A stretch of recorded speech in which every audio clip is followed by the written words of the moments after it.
Selamat sejahtera para pendengar sekalian.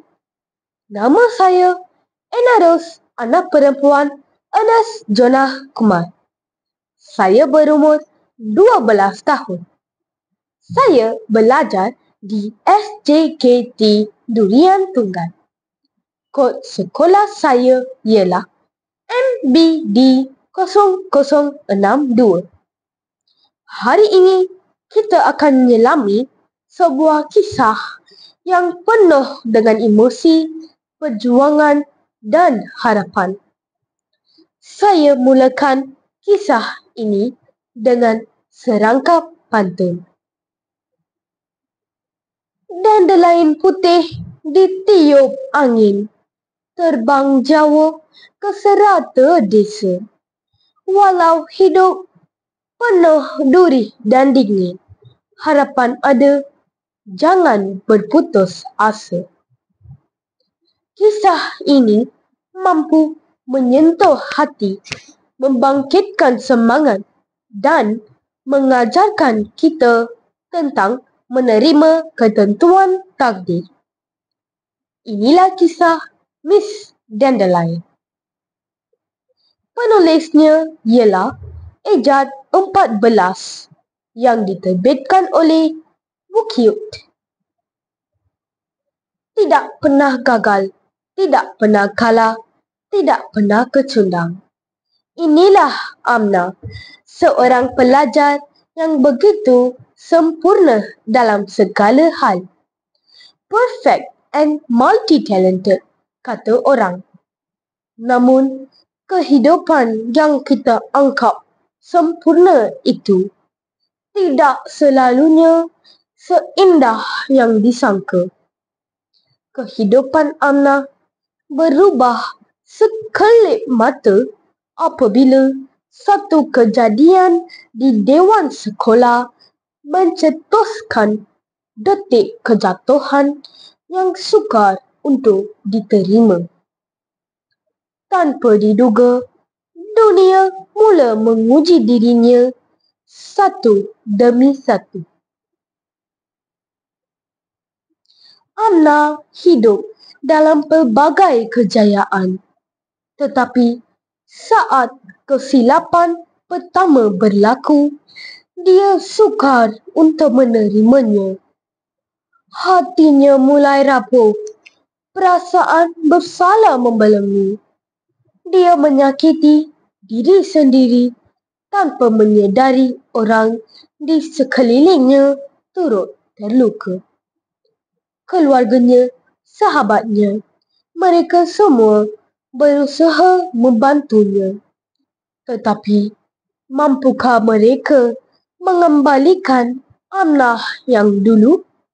Atau adakah dia sudah hilang dalam gelombang emosinya sendiri? Di saat dunia terasa gelap, hadir insan-insan yang dikirim Tuhan. Mereka datang bukan untuk menghakimi, tetapi untuk menyembuhkan. Mereka menghulurkan tangan, menawarkan harapan.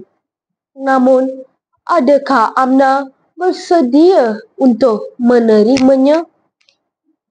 Mampukah dia menebus kesilapan lalu dan bangkit kembali?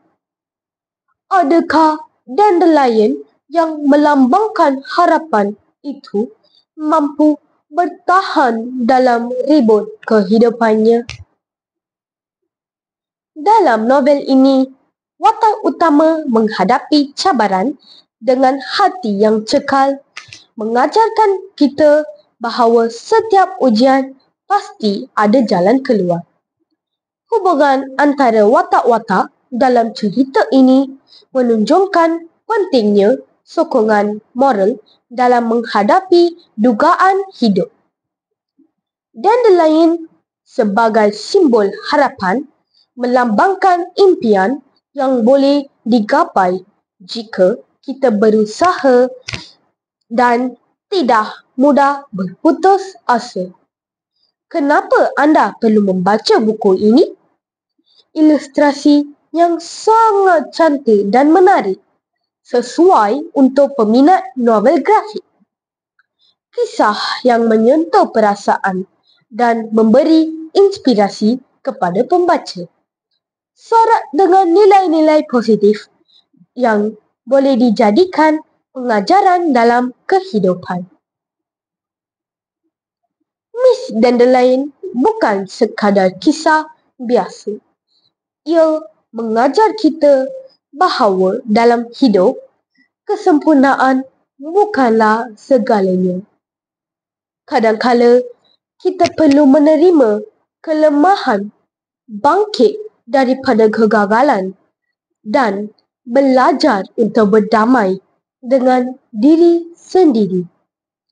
Seperti dandelion yang ditiup angin, kehidupan mungkin membawa kita ke arah yang tidak dijangka.